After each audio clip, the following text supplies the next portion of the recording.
എല്ലാ വിദ്യാർത്ഥികൾക്കും പുതിയൊരു വീഡിയോയിലേക്ക് സ്വാഗതം. ഈ വർഷത്തെ LBS nursing and paramedical degree കോഴ്സുകളിലേക്കുള്ള തേർഡ് അലോട്ട്മെൻറ്റ് ഇന്ന് പ്രസിദ്ധീകരിക്കും. അപ്പോൾ വിദ്യാർത്ഥികൾക്ക് അഡ്മിഷൻ സമയത്ത് എന്തൊക്കെ ഡോക്യുമെൻ്റാണ് വേണ്ടത്, അതുപോലെ തന്നെ കോളേജിൽ എത്ര രൂപയാണ് ഫീസ് ആവുക, അതായത് സെൽഫ് ഫിനാൻസിലാണ് കിട്ടിയതെങ്കിൽ എത്ര രൂപയാണ് കോളേജിൽ ഫീസ് ഇനത്തിൽ അടക്കേണ്ടതായിട്ട് വരിക, അതുപോലെ തേർഡ് അലോട്ട്മെൻറ്റിന് ശേഷം വിദ്യാർത്ഥികൾ ശ്രദ്ധിക്കേണ്ട കാര്യങ്ങൾ എന്തൊക്കെയാണ് എന്നിവയാണ് ഈ ഒരു വീഡിയോയിൽ ഉൾപ്പെടുത്തിയിട്ടുള്ളത്. അപ്പോൾ ഈ ഒരു വീഡിയോയിൽ നിങ്ങൾക്ക് അഡ്മിഷൻ സമയത്ത് വേണ്ട എല്ലാവിധ ഡോക്യുമെൻസിനെ കുറിച്ചും അതുപോലെ ആ ഒരു ഡോക്യുമെൻറ്റ്സ് എവിടെയാണ് കിട്ടുക, അതുപോലെ അഡ്മിഷൻ ടൈമിൽ നിർബന്ധമില്ലാത്ത ഡോക്യുമെൻറ്റ്സ് ഏതൊക്കെയാണെന്നുള്ളത് നിങ്ങൾക്ക് ഈ ഒരു വീഡിയോയിൽ മനസ്സിലാക്കാൻ സാധിക്കുന്നതാണ്. അപ്പോൾ വിദ്യാർത്ഥികൾക്ക് ആദ്യം തന്നെ അഡ്മിഷനായിട്ട് വേണ്ട ഡോക്യുമെൻറ്റ് എന്ന് പറയുന്നത് ആപ്ലിക്കേഷൻ ഫോമാണ്. നിങ്ങൾ ഓൾറെഡി നിങ്ങളുടെ കയ്യിലൊരു ആപ്ലിക്കേഷൻ ഫോം ഉണ്ടാവും. നിങ്ങൾക്ക് വേണമെങ്കിൽ ജസ്റ്റ് ഒരു കോപ്പി കൂടി നിങ്ങൾക്ക് നിങ്ങളുടെ കയ്യിൽ സൂക്ഷിച്ച് വെക്കാനായിട്ട് ഒന്ന് നിങ്ങളുടെ കയ്യിൽ വെക്കേണ്ടതാണ്. അതിനുശേഷം ഒന്ന് എക്സ്ട്രാ ആയിട്ട് നിങ്ങൾ ഈ ഒരു അഡ്മിഷൻ സമയത്ത് ഉപയോഗിക്കാനായിട്ട് ഒരു ആപ്ലിക്കേഷൻ ഫോമിൻ്റെ പ്രിൻ്റ് ഔട്ട് എടുക്കാവുന്നതാണ്. അതുപോലെ തന്നെ രണ്ടാമത്തേത് അലോട്ട്മെൻറ്റ് മെമ്മോയാണ്. അതുപോലെ തന്നെ പിന്നീട് ട്യൂഷൻ ഫീ പേയ്മെൻറ്റ്, അതായത് നിങ്ങൾ ടോക്കൺ ഫീ പേയ്മെൻറ്റ് ചെയ്തതിൻ്റെ റെസിപ്റ്റാണ് വേണ്ടത്. അപ്പോൾ ഇവ രണ്ടിൻ്റെയും ഓരോ കോപ്പി വീതം നിങ്ങളുടെ കയ്യിൽ എക്സ്ട്രാ കോപ്പി സൂക്ഷിച്ച് വെക്കേണ്ടതാണ്. കാരണം അഡ്മിഷൻ ടൈമിന് ശേഷം മറ്റെന്തെങ്കിലും ആവശ്യങ്ങൾക്ക് പിന്നീട് വേണമെങ്കിൽ ആ ഒരു കോപ്പി ഉപയോഗിക്കാവുന്നതാണ്.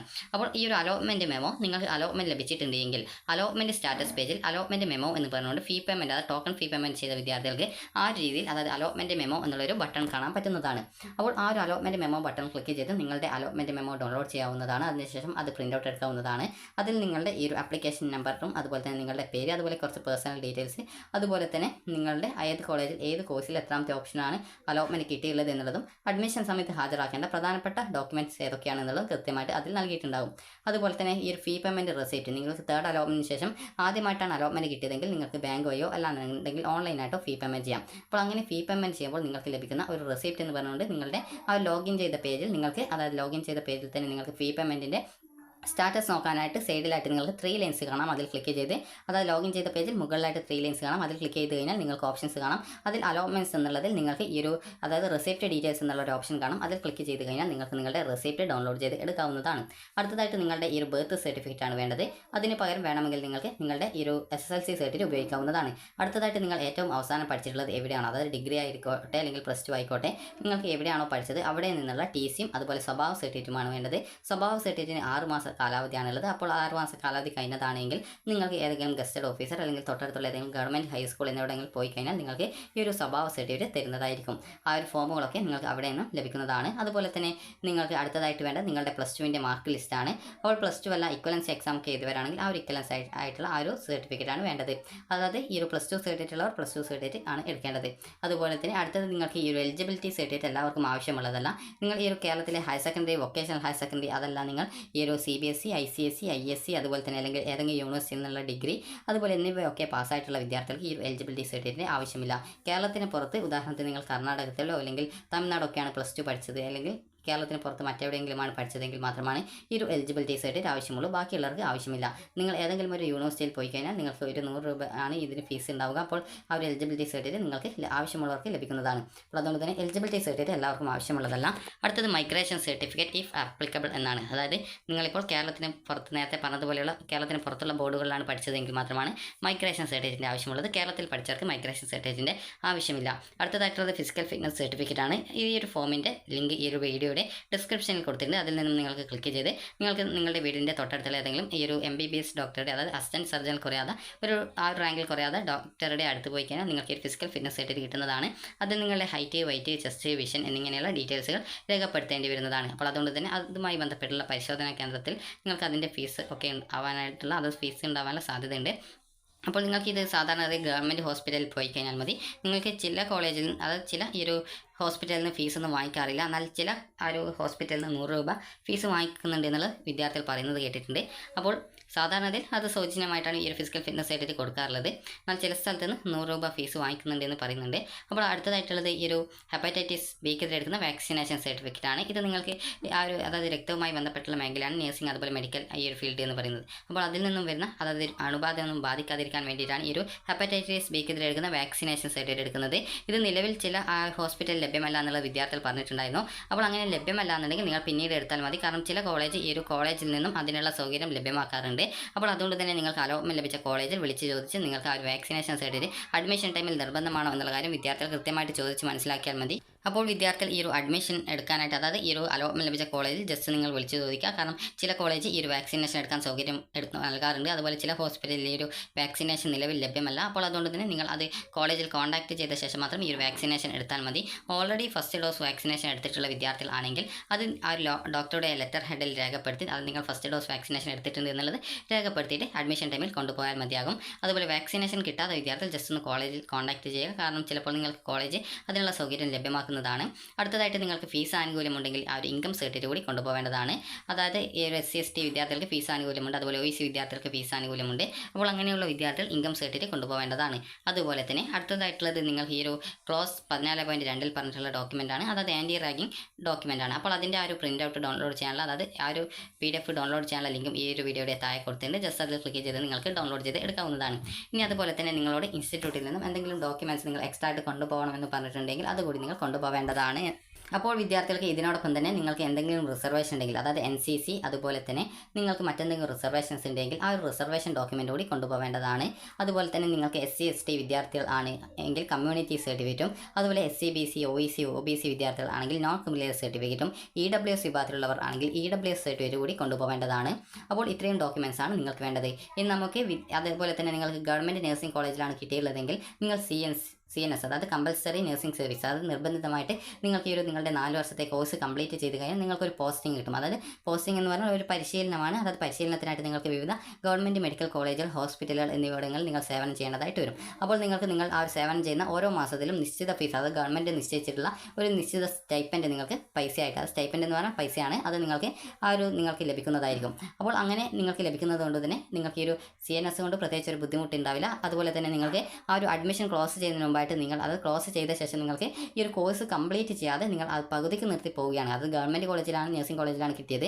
ഇത് സെൽഫ് ഫിനാൻസിലൊന്നും ഇത് വേണ്ട. നിങ്ങൾക്ക് ഗവൺമെൻറ് കോളേജിൽ നഴ്സിംഗിനാണ്, ഈ ഒരു ഗവൺമെൻറ് നഴ്സിംഗ് കോളേജിലാണ് കിട്ടിയത്, നഴ്സിംഗിനാണ് കിട്ടിയതെങ്കിൽ നിങ്ങൾക്ക് ഈ ഒരു 4 വർഷത്തെ കോഴ്സ് നിങ്ങൾ കംപ്ലീറ്റ് ചെയ്യാതെ പകുതിക്ക് നിർത്തിയിട്ട് പോവുകയാണെങ്കിൽ നിങ്ങൾ 1 ലക്ഷം രൂപ നഷ്ടപരിഹാരം നൽകും എന്നുള്ളതാണ് ഒന്നാമത്തെ നിബന്ധന. അതുപോലെ തന്നെ രണ്ടാമത്തെ നിബന്ധന എന്ന് പറയുന്നത് നിങ്ങൾ 4 വർഷത്തെ കോഴ്സ് കംപ്ലീറ്റ് ചെയ്ത് കഴിഞ്ഞാൽ നിങ്ങൾ ഗവൺമെൻറ് നിശ്ചയിച്ച പ്രകാരമുള്ള ഏതെങ്കിലും ഒരു മെഡിക്കൽ കോളേജുകൾ, അതുപോലെ തന്നെ നിങ്ങൾക്ക് അതായത് ഏതെങ്കിലും ഹോസ്പിറ്റൽ ഉണ്ടാവും. അപ്പോൾ അങ്ങനെയുള്ള സ്ഥലങ്ങളിൽ നിങ്ങൾ നിങ്ങളുടെ സേവനം 1 വർഷം നൽകും എന്നുള്ളതാണ്. അപ്പോൾ അങ്ങനെ നിങ്ങൾ സേവനം നൽകാതിരിക്കുകയാണെങ്കിൽ നിങ്ങൾ 1 ലക്ഷം രൂപ നഷ്ടപരിഹാരമായിട്ട് നൽകും എന്നുള്ളതാണ് ഈ ഒരു CNS, അതായത് ഈ ഒരു കമ്പൽസറി നഴ്സിംഗ് സർവീസസിൻ്റെ ആ ഒരു നിബന്ധനയിൽ പറയുന്നത്.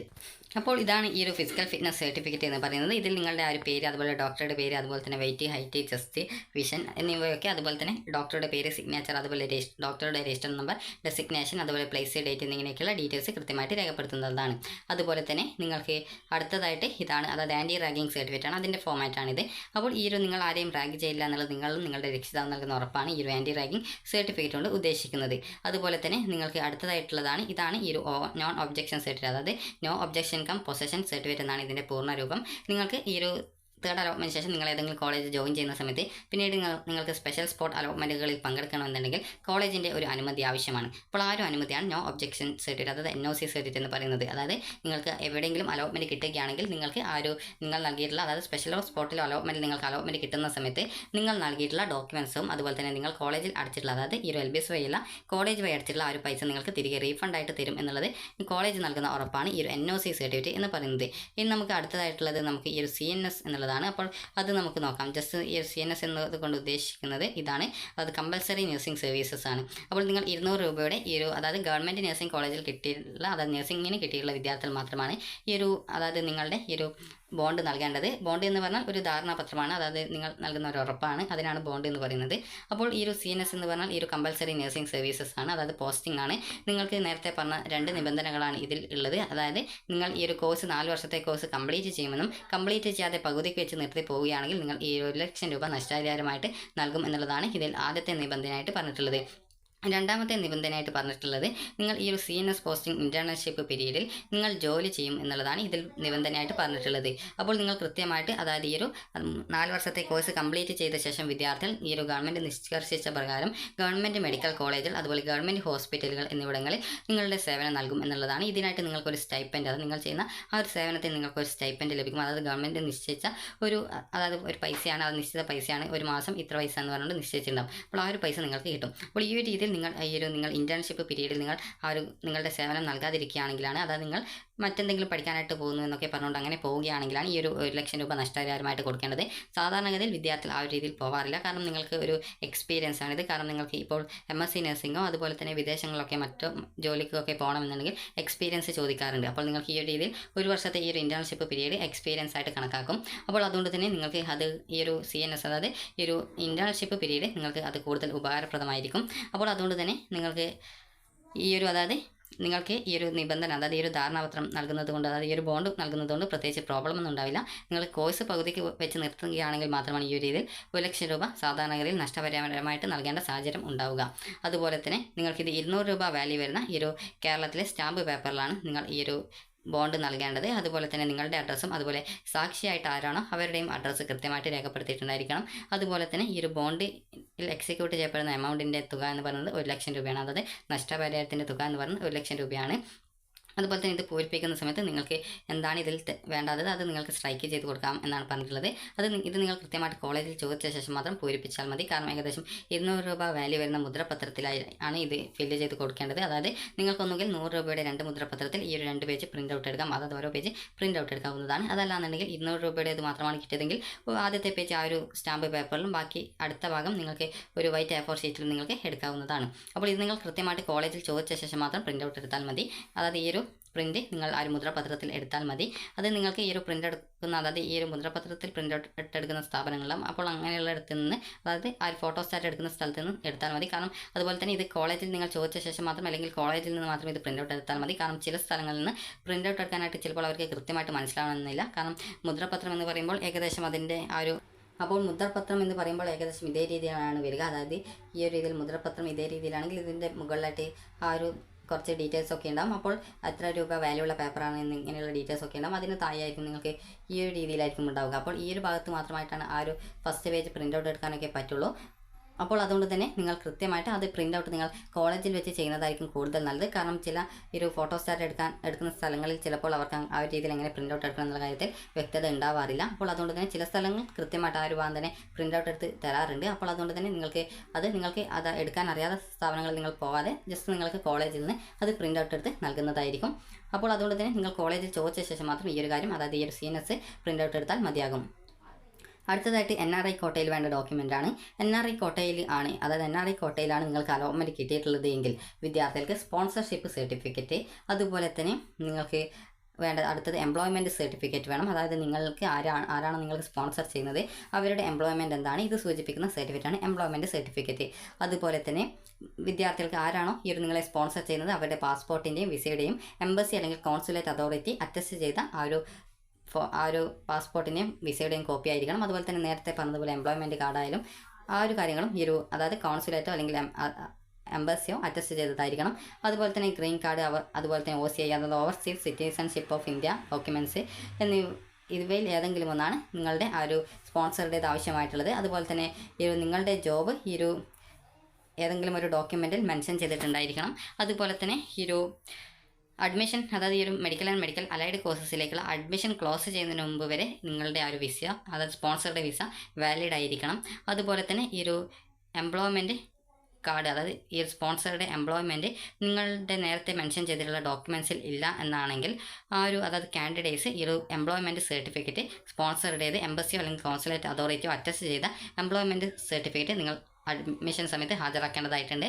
അതുപോലെ തന്നെ നിങ്ങളും അതായത് നിങ്ങളെ സ്പോൺസർ ചെയ്യുന്നവരും തമ്മിലുള്ള റിലേഷൻഷിപ്പ് സർട്ടിഫിക്കറ്റ് നിങ്ങൾക്ക് വില്ലേജ് ഓഫീസിൽ നിന്ന് കിട്ടും. അപ്പോൾ ആ ഒരു സർട്ടിഫിക്കറ്റ് കൂടി അഡ്മിഷൻ ടൈമിൽ ഹാജരാക്കേണ്ടതാണ്. അതുപോലെ തന്നെ അടുത്തതായിട്ട് റിലേഷൻഷിപ്പ് എന്ന് പറയുമ്പോൾ നിങ്ങളുടെ അതായത് ഫാദർ മദർ അതുപോലെ തന്നെ കസിൻ അങ്കിൾ ആൻഡ് അതായത് ആൻറ്റി അതുപോലെ തന്നെ ബാക്കി റിലേഷൻസ് ഡീറ്റെയിൽസ് ഒക്കെ കൊടുത്തിട്ടുണ്ട്. അതായത് കസിന് ഇതുപോലെ എന്തൊക്കെയാണ് ആ ഒരു രീതിയിലുള്ള അതായത് റിലേഷൻ എന്താണെന്നുള്ളതാണ് അതായത് നിങ്ങളുമായിട്ടുള്ള ബന്ധം എന്താണെന്നുള്ളതാണ് ചോദിക്കുന്നത്. അടുത്തത് നിങ്ങൾക്ക് അപ്പോൾ വിദ്യാർത്ഥികൾ ഈ ഒരു ഡോക്യുമെൻറ്റ്സൊക്കെ അതായത് ഈ റിലേഷൻഷിപ്പ് സർട്ടിഫിക്കറ്റിലെ പർപ്പസ് എന്ന് പറയുന്നത് എഡ്യൂക്കേഷൻ പർപ്പസിനായിരിക്കണം എന്നുള്ളത് പ്രത്യേകം സൂചിപ്പിക്കേണ്ടതാണ്. അതുപോലെ തന്നെ ഇവിടെ അടുത്തതായിട്ട് നിങ്ങളുടെ സ്പോൺസർ ഒരു സ്റ്റാമ്പ് പേപ്പർ അതായത് 200 രൂപയുടെ സ്റ്റാമ്പ് പേപ്പറിൽ അതായത് നിങ്ങളുടെ കോഴ്സ് കംപ്ലീറ്റ് ചെയ്യുന്നത് വരെ ഉള്ള മുഴുവൻ എക്സ്പെൻസും അതായത് സ്പോൺസർ വഹിക്കുമെന്ന് പറഞ്ഞുകൊണ്ടുള്ള ഒരു സാക്ഷ്യപത്രം കൂടി നൽകണം. അത് അഡ്മിഷൻ സമയത്ത് ആവശ്യമാണോ എന്നുള്ള കാര്യം അറിയില്ല. ജസ്റ്റ് നിങ്ങളത് കോളേജിൽ വിളിച്ച് ചോദിച്ച ശേഷം മാത്രം അതായത് ഈ സ്റ്റാമ്പ് പേപ്പറിലുള്ള നിങ്ങളുടെ അഫിഡവിറ്റ് നൽകിയാൽ മതിയാകും. അപ്പോൾ അടുത്തതായിട്ട് വിദ്യാർത്ഥികളുടെ ഫീ ഡീറ്റെയിൽസാണ്. നിങ്ങൾക്കിപ്പോൾ ഗവൺമെൻറ് കോളേജിലാണ് കിട്ടിയുള്ളതെങ്കിൽ നിങ്ങൾക്ക് ഓൾറെഡി ഫീ പേയ്മെൻ്റ് ഒക്കെ അടച്ചിട്ടുണ്ടാകും, അതായത് ആദ്യ വർഷത്തെ ഫീസ് അടച്ചിട്ടുണ്ടാകും. അപ്പോൾ അതുകൊണ്ട് തന്നെ നിങ്ങൾക്ക് ഈ ഒരു സെൽഫ് ഫിനാൻസ് കോളേജിലെ ഫീസ് നോക്കാം. സെൽഫ് ഫിനാൻസ് കോളേജിലാണെങ്കിൽ നിങ്ങൾക്കിപ്പോൾ ആകെ വരുന്ന ഫീസ് എന്ന് പറയുന്നത് നിങ്ങൾ അഡ്മിഷൻ ടൈമിൽ ഈ ഒരു ഹോസ്റ്റൽ ഫീ ഉൾപ്പെടെ നോക്കുന്ന സമയത്ത് ഏകദേശം ഹോസ്റ്റൽ ഫീ ഒരു 5000 രൂപ നോക്കുന്ന സമയത്ത് ഏകദേശം 90,000 രൂപ വിദ്യാർത്ഥികൾ അഡ്മിഷൻ സമയത്ത് കൊണ്ടുപോകേണ്ടതായിട്ട് വരുന്നതായിരിക്കും. അത് നിങ്ങൾ കൃത്യമായിട്ട് കോളേജിൽ വിളിച്ച് ചോദിച്ച ശേഷം മാത്രം ആ ഒരു പൈസ കൊണ്ടുപോയാൽ മതി. അതുപോലെ തന്നെ അഡ്മിഷൻ ടൈമിൽ തന്നെ ട്യൂഷൻ ഫീസ്, സ്പെഷ്യൽ ഫീസ് എന്തെങ്കിലും ഉണ്ടെങ്കിൽ അത് എന്നിവയൊക്കെ അടക്കേണ്ടതായിട്ട് വരും. അതുപോലെ തന്നെ PTA ഫണ്ട്, ഇതൊക്കെ കൂട്ടിയിട്ടാണ് ആ ഒരു ഫീസ് സെൽഫ് ഫിനാൻസിൽ പറഞ്ഞിട്ടുള്ളത്. ഇപ്പോൾ ഗവൺമെൻറ് കോളേജിലാണെങ്കിൽ PTA ഫണ്ടും അതുപോലെ തന്നെ നിങ്ങളുടെ യൂണിഫോം, ബുക്ക്, അതുപോലെ ഹോസ്റ്റൽ ഫീസ് ഉണ്ടെങ്കിൽ ഹോസ്റ്റൽ ഫീസ് എന്നിവ നിങ്ങൾക്ക് വരുന്നതാണ്. അപ്പോൾ നിങ്ങൾക്ക് ഈ ഒരു ഹോസ്റ്റൽ ഫീസ് നിങ്ങൾക്ക് ഏകദേശം ഗവൺമെൻറ് കോളേജ് ആണെങ്കിൽ ഏകദേശം ഒരു 2500 രൂപയോളമാണ് ആകെ ഫീസ് വരിക. അതുപോലെ തന്നെ സെൽഫ് ഫിനാൻസ് കോളേജിൽ കിട്ടിയ വിദ്യാർത്ഥികൾക്ക് ഹോസ്റ്റൽ ഫീസ് ഏകദേശം ഒരു 7000, അതായത് 5000 തൊട്ട് 7000 രൂപ വരെ റേഞ്ചിൽ ഉണ്ടായിരിക്കുന്നതാണ്. അതുപോലെ തന്നെ വിദ്യാർത്ഥികൾക്ക് ഈ ഒരു PTA ഫണ്ട് എന്ന് പറയുന്നത് ഏകദേശം ഒരു 3000 രൂപ വരും. അപ്പോൾ ഈ രീതിയിൽ ചെറിയ ആ ഒരു എക്സ്ട്രാ പൈസ കൂടി മാത്രമാണ് നിങ്ങൾക്ക് വരികയുള്ളൂ. അപ്പോൾ അതുകൊണ്ട് തന്നെ നിങ്ങൾ അലോട്ട്മെൻറ്റ് കിട്ടിക്കഴിഞ്ഞാൽ അലോട്ട്മെൻറ്റ് ലഭിച്ച കോളേജിൽ കൃത്യമായിട്ട് കോൺടാക്ട് ചെയ്ത് അഡ്മിഷൻ ടൈമിൽ എത്ര രൂപ അടക്കണം, അത് PTA ഫണ്ട് ഉൾപ്പെടെ എത്ര രൂപ അടക്കണം എന്നുള്ളത് കൃത്യമായിട്ട് ചോദിച്ച് മനസ്സിലാക്കേണ്ടതും, അതുപോലെ തന്നെ ഹോസ്റ്റൽ ലഭ്യമാണോ എന്നുള്ളതും അത് ആ ഒരു കാര്യം ചോദിക്കേണ്ടതാണ്. അതുപോലെ തന്നെ നിങ്ങൾക്ക് ഹോസ്റ്റൽ, ഇപ്പോൾ നിങ്ങളുടെ വീട് അടുത്താണെങ്കിൽ പ്രത്യേകിച്ച് ഹോസ്റ്റൽ എടുക്കണം എന്നത് നിർബന്ധമല്ല. അപ്പോൾ അതുകൊണ്ട് തന്നെ നിങ്ങൾക്ക് ആ ഒരു രീതിയിൽ ഹോസ്റ്റൽ ഒഴിവാക്കാവുന്നതാണ്. അപ്പോൾ നിങ്ങൾ ആ ഒരു കാര്യങ്ങളൊക്കെ കൃത്യമായിട്ട് ചോദിച്ച് മനസ്സിലാക്കിയ ശേഷം കോളേജിൽ അഡ്മിഷനായിട്ട് പോവുക. അപ്പോൾ നിങ്ങൾക്ക് ഈ ഒരു വീഡിയോ ഉപകാരപ്രദമായിട്ടുണ്ടെങ്കിൽ ലൈക്ക് ചെയ്യുക, ഷെയർ ചെയ്യുക. Thank you for watching.